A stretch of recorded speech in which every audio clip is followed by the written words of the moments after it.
আমরা এই স্বৈরাচার হাসিনা আমাদের হাজার হাজার লোককে হত্যা করছে। আমরা চাই এই স্বৈরাচার হাসিনা যেন বাংলাদেশের মাটির থেকে কোথাও পলাইয়া যাইতে না পারে। কারণ এই স্বৈরাচার খুনি হাসিনাকে আমরা আইনের আওতায় এনে আমাদের এই যে ছাত্র ভাইদের হত্যা করছে, এই হত্যার আমরা সম্পূর্ণ এই হত্যার বিচার করব এবং এই স্বৈরাচারের ফাঁসির দাবি করব। অতি দ্রুত এই স্বৈরাচারকে বাংলাদেশের আইনে ফাঁসি দেওয়ার দাবি জানাবো।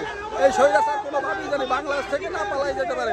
এই স্বৈরাচারের বাচ্চা দীর্ঘ 18 বছর এই দেশটাকে পুরো মানুষের হাজার হাজার মানুষের খুন গুম করে এই স্বৈরাচারের বাচ্চা আজকে ক্ষমতা ছাড়তে বাধ্য হইতে আমাদের 100 শিশুরকে হত্যা করেছে। এই স্বৈরাচারের বাচ্চাকে আমরা কখনোই ক্ষমা করবো না। এই স্বৈরাচার বাচ্চা কোথায় পালাইয়া যাবে সেখানে গিয়ে আমরা তাদেরকে খুঁজে বের করে তাদের বিচার করব। ইউরোপের মাটিতে কোথাও এই স্বৈরাচারের ঠাঁই হবে না ইনশাআল্লাহ।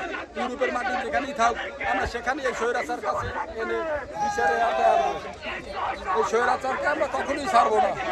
আমাদের ভাইয়ের রক্ত আমরা বিজয় দিতে দেবো না। এই স্বৈরাচারের ফাঁসি চাই আমরা।